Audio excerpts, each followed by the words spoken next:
وأضاء للدنيا طريقا مشرقا وهدى من الرحمن يهدينا به للصالحات وللمكارم والتقى. السلام علیکم ورحمۃ اللہ وبرکاتہ. بسم اللہ الرحمن الرحیم. الحمد للہ الذی جعل الظلمات والنور ثم الذین کفروا بربهم يعدلون والصلاة والسلام على نبینا محمد وعلى آلہ وصحبہ اجمعین. اما بعد.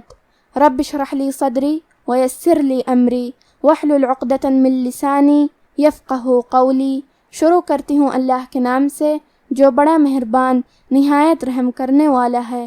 انشاءاللہ آج کے درس نمبر 208 میں سورۃ الکہف آیت نمبر 47 سے آیت نمبر 48 تک کی شرح اور ترجمہ سماعت فرمائیں گے. تو شروع کرتے ہیں. اعوذ باللہ من الشیطان الرجیم. وَيَوْمَ نُسَيِّرُ الْجِبَالَ وَتَرَى الْأَرْضَ بَارِزَةً وَحَشَرْنَاهُمْ فَلَمْ نُغَادِرْ مِنْهُمْ أَحَدًا. کلمت نسیر میں حرف الیا پہ تشدید ہے، لہذا ہمیں یا کو 2 حرف کے برابر پڑھنا ہے کیونکہ تشدید کی اصلیت 2 حرف ہے. جیسا کہ ہاں حرف الیا ہے تو یہ 2 یا ہے، یا ساکن اور یا متحرک، اور کیونکہ تشدید زیر کا ہے تو ہمیں زیر کو ظاہر کرنا ہے. آخری میں کیونکہ حرف الراء پہ پیش ہے تو یہاں را کا حکم ہے تفخیم. ہم حرف الراء کو موٹی آواز میں پڑھیں گے.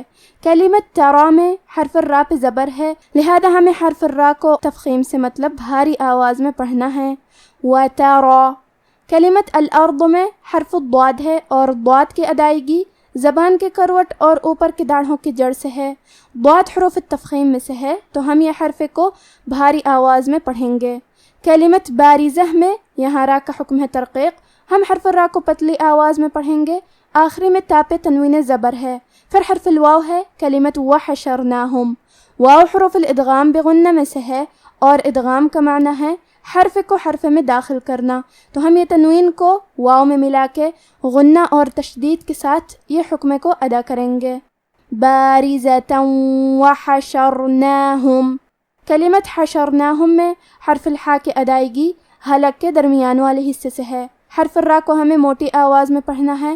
کلمت نغادر میں غین کی ادائیگی حلق کے اوپر والے حصے سے ہے. کیونکہ غین حروف التفخیم میں سے ہے تو ہمیں غین کو اور اس کے بعد مد الف کو دونوں کو بھاری آواز میں پڑھنا ہے. کلمت احدا میں الف پہ اور حا پہ دونوں پہ زبر ہے. ہمیں یہ دونوں زبر کو برابر سے ادا کرنا ہے. آخری میں دال پہ تنوین زبر ہے. ہم یہ کلمہ پہ رکیں گے تو اس پہ مد الف سے رکیں گے.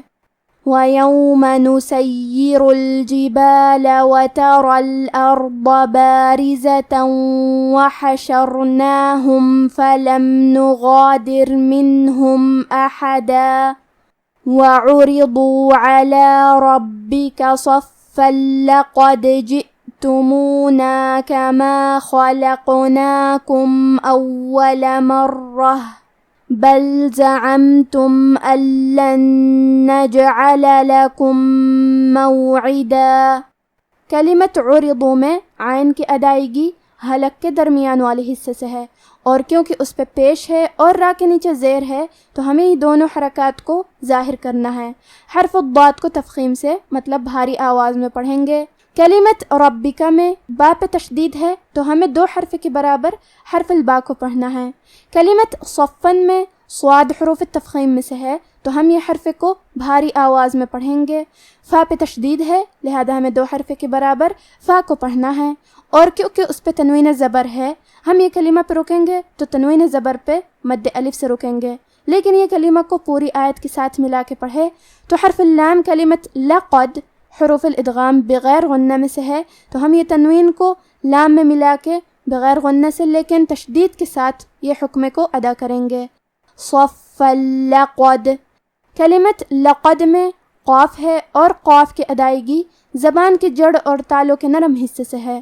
قاف حروف التفخیم میں سے ہے تو ہم یہ حرف کو موٹی آواز میں پڑھیں گے. آخری میں حرف دال پہ جزم ہے. یہاں دال کا حکم ہے قلقلہ. قلقلہ کا معنی ہے حرف ساکن کو ہلانا، تو ہم دال کو ہلاتے ہوئے یہ کلمہ کو پڑھیں گے. لقد. کلمت جئتمونا میں یہاں حمزہ ہے اور اس پہ جزم ہے، تو ہمیں حمزہ کو ظاہر کرنا ہے۔ حمزہ کی ادائیگی حلق کے نیچے والے حصے سے ہے۔ تا اور میم پہ پیش ہے تو ہم یہ دونوں پیش کو برابر سے ادا کریں گے۔ کلمت خلقناکم میں حرف الخاء ہے اور خاء کی ادائیگی حلق کے اوپر والے حصے سے ہے۔ خاء حروف التفخیم میں سے ہے، لہذا ہمیں یہ حرف کو موٹی آواز میں پڑھنا ہے۔ حرف القاف پہ جزم ہے، تو کیونکہ قاف بھی حروف القلقلہ میں سے ہے تو ہم یہ حرف کو ہلاتے ہوئے یہ کلمہ کو پڑھیں گے۔ خلقناکم۔ کلمت اولہ میں واو پہ تشدید ہے تو ہمیں دو حرف کے برابر واو کو پڑھنا ہے۔ کلمت مرہ میں بھی حرف الراء کی تشدید کو ظاہر کریں گے۔ آخری میں تا کے نیچے تنوین زیر ہے۔ پھر حرف البا ہے کلمت بل، با حروف القلب میں سے ہے اور قلب کا معنی ہے بدل دینا، تو ہم یہ تنوین کو میم میں بدل کے اور غنہ کے ساتھ یہ حکم کو ادا کریں گے۔ مرۃ بل۔ کلمت اللن میں حرف اللام پہ تشدید ہے تو ہمیں دو حرف کے برابر لام کو پڑھنا ہے۔ آخری میں نون ساکن ہے، پھر حرف النون ہے کلمت نجعل۔ نون حروف الادغام بغنہ میں سے ہے تو ہم یہ نون کو دوسرے نون میں ملا کے ایک ہی نون غنہ اور تشدید کے ساتھ پڑھیں گے۔ اللن نجعل۔ کلمت نجعل میں کیونکہ جیم پہ جزم ہے اور حرف الجیم حروف القلقلہ میں سے ہے تو ہم یہ حرف کو ہلاتے ہوئے یہ کلمہ کو پڑھیں گے۔ نجعل۔ کلمت لکم کے آخری میں میم ساکن ہے، پھر حرف المیم ہے کلمت موعدہ۔ یہاں حکم ہے ادغام متماثلین صغیر، ہمیں پہلے میم کو دوسرے میم میں ملا کے ایک ہی میم غنہ اور تشدید کے ساتھ پڑھنا ہے۔ لکم موعدہ۔ کلمت موعدہ میں عین کے نیچے زیر ہے تو ہمیں زیر کو ظاہر کرنا ہے۔ آخری میں دال پہ تنوین زبر ہے، ہم یہ کلمہ پہ رکیں گے تو اس پہ مد الف سے رکیں گے۔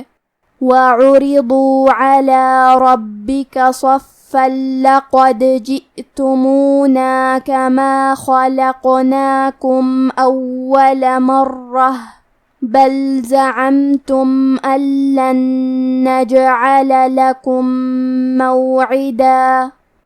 اب آپ ان آیتوں کی تلاوت تجوید کے ساتھ سماعت فرمائیں۔ اعوذ باللہ من الشیطان الرجیم۔ وَيَوْمَ نُسَيِّرُ الْجِبَالَ وَتَرَى الْأَرْضَ بَارِزَةً وَحَشَرْنَاهُمْ فَلَمْ نُغَادِرْ مِنْهُمْ أَحَدًا وَعُرِضُوا عَلَى رَبِّكَ صَفًّا لَقَدْ جِئْتُمُونَا كَمَا خَلَقْنَاكُمْ أَوَّلَ مَرَّةٍ بل زعمتم أن لن نجعل لكم موعدا۔ اور جس دن ہم پہاڑوں کو چلائیں گے اور تم زمین کو صاف میدان دیکھو گے اور ان لوگوں کو ہم جمع کر لیں گے تو ان میں سے کسی کو بھی نہیں چھوڑیں گے، اور سب تمہارے پروردگار کے سامنے صف باندھ کر لائے جائیں گے، تو ہم ان سے کہیں گے کہ جس طرح ہم نے تم کو پہلی بار پیدا کیا تھا اسی طرح آج تم ہمارے سامنے آئے، لیکن تم نے تو یہ خیال کر رکھا تھا کہ ہم نے تمہارے لیے قیامت کا کوئی وقت مقرر ہی نہیں کیا۔ آج کا ہمارا درس یہیں ختم ہوتا ہے۔ سبحان ربک رب العزت عما یصفون وسلام علی المرسلین والحمد للہ رب العالمین، والسلام علیکم ورحمۃ اللہ وبرکاتہ۔